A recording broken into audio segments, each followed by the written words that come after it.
आज के इस वीडियो लेक्चर में हम बात करेंगे प्रैक्टिकल ट्रांसफार्मर के अंदर होने वाले रेजिस्टेंसेस के बारे में कि किस तरीके से वहाँ पर वाइंडिंग रेजिस्टेंस होता है और लीकेज रिएक्टेंस क्या होता है। इन दोनों के बारे में आज इस वीडियो लेक्चर में बात करेंगे।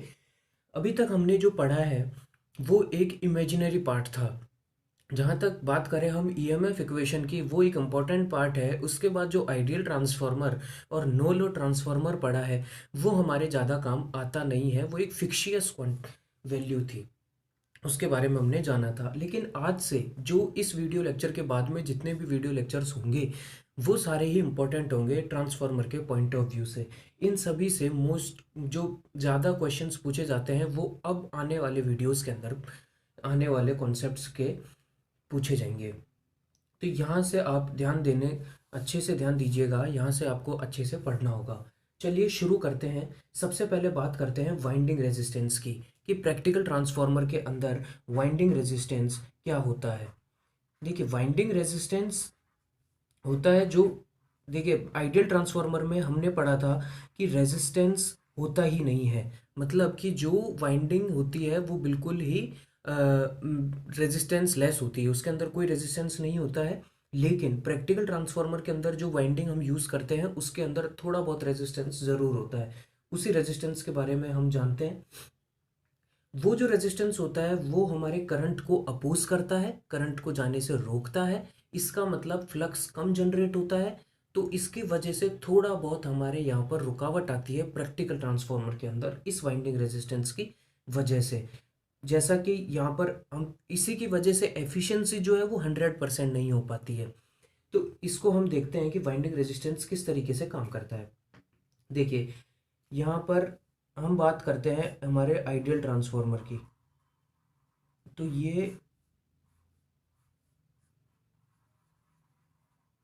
एक हमारा आइडियल ट्रांसफार्मर था जिसके अंदर यहाँ पर जो कॉइल्स होती थी वो इस तरीके से होती थी, यहाँ पर कोई रेजिस्टेंस नहीं होता था। लेकिन जब हम प्रैक्टिकल ट्रांसफार्मर की बात कर रहे हैं तो हमने कहा कि यहाँ पर कुछ रेजिस्टेंस इनके वाइंडिंग्स में ज़रूर होता है।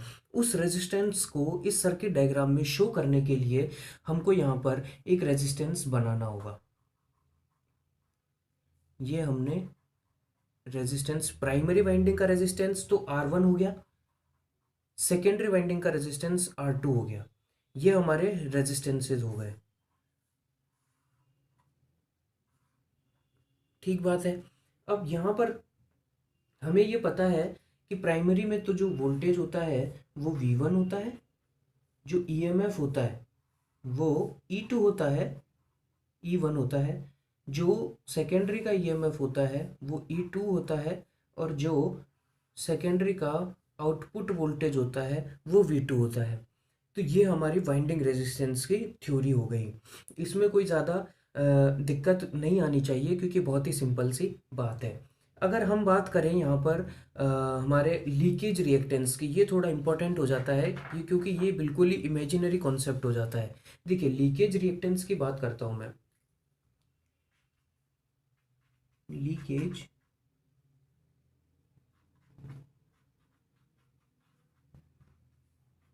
रिएक्टेंस,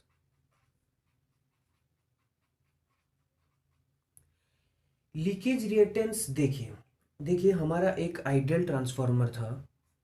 ये हमारा एक आइडियल ट्रांसफार्मर था जिसके अंदर ना तो कोई रेजिस्टेंस था ना ही कोई रिएक्टेंस था। यहाँ पर ये टोटली लॉसेस से फ्री था, इसके अंदर कोई लॉस नहीं होता था। लेकिन अब इसके अंदर जैसा कि हमने ये पढ़ा था कि ये हमारा कोर है, ये हमारी प्राइमरी वाइंडिंग है, ये हमारी सेकेंडरी वाइंडिंग है। अब यहाँ पर जो अल्टरनेटिंग सोर्स था उससे जो करंट पास हुआ वो इस प्राइमरी के अंदर लिंक हुआ, इसकी वजह से एक फ्लक्स जनरेट हुआ, उसकी वजह से एक ईएमएफ जनरेट हुआ। वही फ्लक्स पूरा का पूरा इसके अंदर लिंक होता था और उसकी वजह से एक और ईएमएफ जनरेट होता था। ये हमारा आइडियल ट्रांसफार्मर के अंदर होता था। लेकिन जब हम बात करें यहाँ पर प्रैक्टिकल ट्रांसफार्मर की तो उसके अंदर ऐसा नहीं होता है। उसके अंदर क्या होता है कि इसकी जो कोर की जो परमिएबिलिटी है ये भी पूरी 100% नहीं होती है। और दूसरी बात ये है कि यहाँ पर जो हमारे इंसुलेटिंग मटेरियल्स हम जोड़ते हैं, जैसे कोई ऑयल हुआ या फिर एयर हुए, तो तो एयर और ऑयल की वजह से क्या होता है कि यहाँ पर जो उनकी भी कुछ परमिएबिलिटी होती है। तो यहाँ पर जो फ्लक्स जनरेट हुआ, ये एक तो ये फ्लक्स जनरेट हुआ और एक और फ्लक्स जनरेट होता है। वो फ्लक्स क्यों जनरेट होता है? क्योंकि वहां पर भी कुछ परमिएबिलिटी होती है। मान लीजिए इस एयर की कुछ परमिएबिलिटी है, तो यहाँ पर भी एक फ्लक्स जनरेट हो जाएगा और यहाँ पर भी एक फ्लक्स जनरेट हो जाएगा।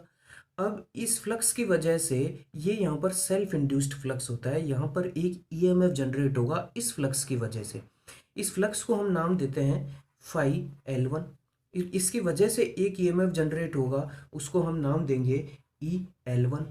जैसा कि यहाँ पर हम बात करें तो यहाँ पर एक फ्लक्स जनरेट होगा फाई L2 और उसी की वजह से एक ईएमएफ जनरेट होगा EL2। देखिए, ये जो मेन फ्लक्स है, ये तो अपना मेन फ्लक्स है, इसको हम नाम देते हैं फाई एम। इसके बारे में हम पहले भी पढ़ चुके हैं और ये ऐसा ही रहेगा। इसकी वजह से जो ईएमएफ जनरेट होता है वो होता है E1 एंड E2। E1 तो होगा प्राइमरी में, E2 होगा सेकेंडरी में।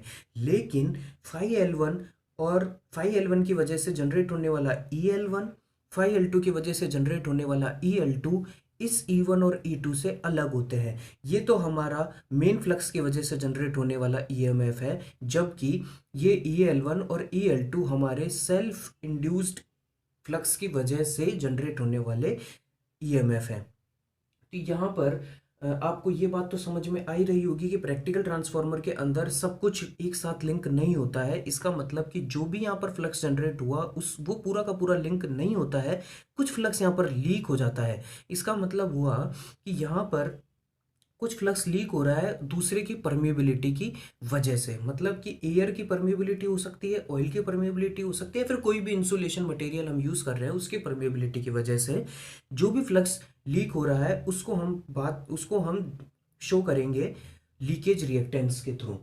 क्योंकि ये एक इमेजिनरी कॉन्सेप्ट है, इसको सिर्फ समझा जा सकता है, इसको दिखाया नहीं जा सकता। तो उसको दिखाने के लिए हम यहाँ पर एक कॉन्सेप्ट यूज़ करते हैं जिसको हम एक रिएक्टेंस के थ्रू शो कर देंगे। यहाँ पर जब सर्किट डायग्राम होगा तो उसके अंदर हम एक इमेजिनरी कॉन्सेप्ट के जैसे शो कर देंगे। यहाँ पर देखिए, यहाँ पर आपको बात समझ में आ गई है ये वाली? इसमें कोई प्रॉब्लम हो तो आप मुझे बता सकते हैं। अब मैं इसको सर्किट में शो करने की ट्राई करता हूँ। देखिए, सबसे पहले तो आप बना लेंगे सिंपल ट्रांसफार्मर। यहाँ पर हम सिर्फ और सिर्फ लीकेज रिएक्टेंस की बात कर रहे हैं, यहाँ पर हम वाइंडिंग रेजिस्टेंस की बात नहीं कर रहे हैं, इसलिए सिर्फ और सिर्फ लीकेज रिएक्टेंस को ही शो करेंगे। तो देखिए, ये मेरा रिएक्टेंस हो गया।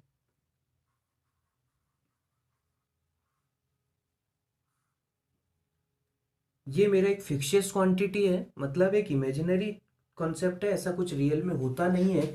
लेकिन रियल में जो बात होती है वो मैं आपको समझा चुका हूँ कि रियल में इस तरीके का कॉन्सेप्ट काम में आता है। यहाँ पर जो भी है इसको मैं शो कर दूंगा X1 और X2 से।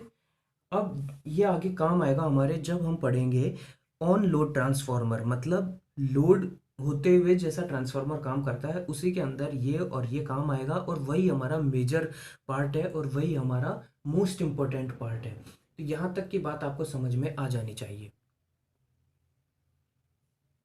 देखिए, हम इन दोनों ही कॉन्सेप्ट को थोड़ा और डिटेल में समझने की कोशिश करते हैं कि रेफरिंग किस तरीके से की जाती है प्राइमरी को सेकेंडरी में या सेकेंडरी को प्राइमरी में, और उसका कैसे इफेक्ट पड़ता है। देखिए, हमारा ट्रांसफार्मर हो गया, इसके अंदर अभी मैंने लॉसेस को ज्वाइन नहीं कराया है, मतलब कोर लॉसेस को ज्वाइन नहीं कराया है।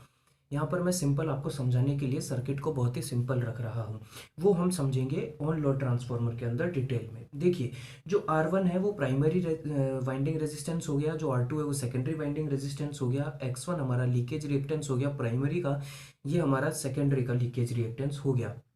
अब मैं इस वाले सर्किट को इधर ट्रांसफर करने की कोशिश करता हूँ, तो उससे हमको ये पता लगेगा कि मान लीजिए हमने R2 को भी इधर ट्रांसफर कर लिया और X2 को भी इधर ट्रांसफर कर लिया। तो सबसे पहले हम अलग अलग देखते हैं इन दोनों को ही। मान लीजिए मैंने R1 और R2 ट्रांसफर कर लिया, ये मैं समझाने के लिए कर रहा हूँ सिर्फ और सिर्फ, बाकी ऐसा होगा नहीं। ये हम सिर्फ और सिर्फ इक्वेशंस को सिंपल बनाने के लिए ऐसा कर लेते हैं, ऐसा कुछ भी नहीं होता है कि ट्रांसफर कर लें या कुछ भी। ऐसा बिल्कुल नहीं होता है, ऐसा का ऐसा ही सर्किट रहता है। सिर्फ और सिर्फ बातों को समझने के लिए हम यहाँ पर ट्राई कर रहे हैं। इस R2 को अगर मैं प्राइमरी की तरफ शिफ्ट कर रहा हूँ तो इसका नाम दे दूंगा मैं R2 डैश। ये हमारा नया कॉन्सेप्ट हो गया है। अब जो करंट फ्लो होगा, जो इसका जो करंट फ्लो है उसको भी मैं नाम दे दूंगा I2 डैश। बात समझ में आ रही है आपको? तो देखिए, अब यहाँ पर जो I2 करंट है, जो I2 करंट है और जो I2 डैश करंट है, वो दोनों का इफेक्ट सेम होना चाहिए। मतलब कि यहाँ पर जो पावर होगी वही पावर इधर भी होनी चाहिए, यहाँ पर जो पावर होगी वही पावर इधर भी होनी चाहिए, क्योंकि पावर का लॉस नहीं होना चाहिए। हम सिर्फ और सिर्फ इक्वेशंस को सिंपल कर रहे हैं, यहाँ पर कुछ हम चेंज नहीं कर रहे हैं, तो पावर तो सेम ही रहनी चाहिए। अब देखिए, पावर सेम रहनी चाहिए, इसका मतलब ये होगा कि जो I2 था, I2 था, वैसा का वैसा ही इफेक्ट इसकी वजह से होना चाहिए। तो I2 डैश का स्क्वायर मतलब I2 स्क्वायर डैश और R2 डैश, ये दोनों ही इक्वल होने चाहिए। यहाँ से हम इक्वेशन को कुछ इस तरीके से बना सकते हैं, R2 dash is equals to I2 square R2 upon I2 dash का स्क्वायर। यहाँ तक कि क्लियर है आपको बात? इससे आगे और लिखूं तो देखिए, R2 dash is equals to I2 upon I2 dash whole square R2, ऐसा बन जाएगा। इसके बाद हमको पता है कि जो प्राइमरी के टर्न्स हैं वो होंगे T1 और जो सेकेंडरी के टर्न्स हैं वो होंगे T2। तो जैसा कि हम पहले ट्रांसफॉर्मेशन रेशियो से पढ़कर आ चुके हैं, तो उसी को यहाँ पर अप्लाई करते हैं कि ध्यान देना, I2 T2 is equals to I2 dash T1। देखिए, I2 डैश तो ये वाला हो गया, इधर वाला, और I2 T2 हो गए सेकेंडरी के, और I2 डैश और T1 हो गए प्राइमरी के। दोनों का इफेक्ट सेम होगा। यहीं से हम यहाँ पर इसको कनेक्ट करते हैं, I2 upon I2 dash is equals to T1 upon T2। अब जैसा कि हमारी पहले वाली इक्वेशन थी I2 अपॉन I2 डैश, इसी के अंदर हम पुट कर देंगे इस वाली वैल्यू को T1 अपॉन T2 को। तो हमारा जो R2 डैश है वो हो जाएगा T1 upon T2 whole square R2। T1 upon T2 हम जानते हैं कि A होता है, ट्रांसफॉर्मेशन रेशियो होता है, ये हम पहले पढ़ चुके हैं। उसी से हम यहाँ पर इसको रिप्लेस कर देंगे E स्क्वायर R2। ये हमारी फर्स्ट इक्वेशन बन गई, और ये हमारे मोस्ट इम्पोर्टेंट इक्वेशन है, ये हमें आगे काम आएगी। इसको ध्यान से देख लीजिएगा। ये हमारा रेजिस्टेंस के अंदर हो गया कि जब रेजिस्टेंस को ट्रांसफर कर दिया गया तो वहां पर किस तरीके की बातें सामने आई। देखिए, यहाँ पर सिंपल सा कॉन्सेप्ट समझ रख सकते हैं कि जो R2 डैश है ये रेफरिंग क्वांटिटी है जिसको हमने सेकेंडरी से प्राइमरी में रेफर किया है, और ये हमारा पहले से क्वांटिटी है जो हमारी सेकेंडरी का रेजिस्टेंस था। तो सेकेंडरी के रेजिस्टेंस को अगर ट्रांसफॉर्मेशन रेशियो के स्क्वायर से इनटू कर दिया जाए तो उसको प्राइमरी में रेफर किया जा सकता है। इस बात को आप समझ लीजिएगा। ऐसा ही हम बात है आगे रिएक्टेंस और रिएक्टेंस में बात करेंगे। तो देखिए, अब मैं बात करता हूँ रिएक्टेंस की। तो अगर फॉर रिएक्टेंस हम देखें तो देखिए, रिएक्टेंस में हमको पता है कि X2 जो है वो तो क्वांटिटी हो गई सेकेंडरी की, X2 डैश हो गया, वो हो गया सेकेंडरी रेफर टू प्राइमरी। तो यहाँ पर क्या होना चाहिए कि सेम वोल्ट एम्पियर्स अब्जॉर्ब होने चाहिए। जैसा कि रेजिस्टेंस में सेम पावर कंज्यूम हो रही थी, यहाँ पर सेम वोल्ट एम्पियर्स अब्जॉर्ब होने चाहिए। अब देखिए, वोल्ट एम्पियर्स किस तरीके से शो होते हैं वो हम पहले भी समझ चुके हैं कि VI sine alpha sine phi, इससे शो होते हैं। और जबकि जो हमारे लॉसेस वगैरह थे वो हमारे कॉस फाई से शो कर दिए जाते थे। तो यहाँ पर हम आगे समझते हैं कि जो वोल्टेज है उसको तो हम शो करते हैं I इंटू जेड इम्पिडेंस, फिर उसके बाद I एज इट इज, और जो साइन अल्फा है उसको हम शो करते हैं X अपॉन जेड से। और अगर कॉस अल्फा होता तो हम उसको R अपॉन जेड से शो कर देते हैं। यहाँ पर इसको साइन अल्फा को X अपॉन जेड से, ये हम फेजर डायग्राम से समझ सकते हैं। तो इसके बाद यहाँ पर क्वांटिटीज़ को कैंसिल आउट करने के बाद हमको जो क्वांटिटी मिली वो मिली आई स्क्वायर एक्स, ये हमारा वोल्ट एम्पियर्स हो गए। तो देखिए ये वोल्ट एम्पियर्स जो हैं ये हमारे सेम होने चाहिए प्राइमरी और सेकेंडरी दोनों में। तो सबसे पहले बात करते हैं प्राइमरी की। प्राइमरी में जो ये होंगे, ये नहीं, सेकेंडरी में जो ये होंगे वो होंगे आई टू स्क्वायर एक्स टू बराबर, और रेफरिंग प्राइमरी की तरफ अगर रेफर करने के बाद हम देखें तो यहाँ पर जो होगा वो होगा आई टू डैश का whole square X two dash. ये बात आपको समझ में आ गई, बहुत ही सिंपल बात है। इसी से हम आगे इक्वेशन को फर्दर सिंप्लीफाई कर सकते हैं। I two upon I two dash whole square X two. जैसा कि हम पहले पढ़ चुके हैं कि ये I two upon I two dash ही T one upon T two होता है, और वही ए स्क्वायर होता है, मतलब ए होता है। इसी को हम एक से डिनोट कर सकते हैं। देखिए I two upon I two dash is equals to T one upon T two is equals to A. तो यहाँ पर हम इसको T one upon T two से रिप्लेस करके और फिर ए से रिप्लेस करके डायरेक्टली ये लिख सकते हैं।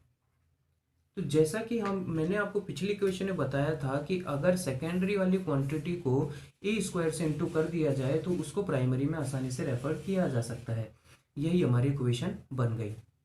अब देखिए, मैं आपको अगर टोटल रेजिस्टेंस की बात करूं प्राइमरी और सेकेंडरी को रेफर करने के बाद, तो वो RE1 से शो किया जाता है। R1 तो हो गया प्राइमरी का जो ओरिजिनल है, और ये ए स्क्वायर R2 ये हो गया प्राइमरी का ही है, लेकिन वो रेफर किया गया है सेकेंडरी से, वो वाली क्वांटिटी है। उसी तरीके से X1 तो हो गया प्राइमरी का, और जो हमने ट्रांसफर करा सेकेंडरी से उसकी क्वांटिटी ये हो गई जो हमने यहाँ पर अभी रिजल्ट में लिया है। इसको हम इक्वेशन 2 का नाम देंगे। अब देखिए, इन दोनों को कलेक्टिवली RE1 को और XE1 को कलेक्टिवली हम शो करेंगे ZE1 से, ठीक है। और इसी को हम अगर इसकी भी हम बात करें तो प्राइमरी और सेकेंडरी की, देखिए Z क्या होता है, ये हमारा R हो गया, ये हमारा X हो गया। R1 और X1 इन दोनों को कलेक्टिवली हम Z से शो करते हैं, ये हमारा Z1 हो गया। उसी तरीके से सेकेंडरी की हम बात करें तो R2 और X2 को कलेक्टिवली Z2 से शो कर दिया जाता है। और Z1 अगर मैं उस Z2 को प्राइमरी में रेफर करूं, यहाँ पर मेरा ये Z1 हो गया, ये मेरा Z1 हो गया पूरा।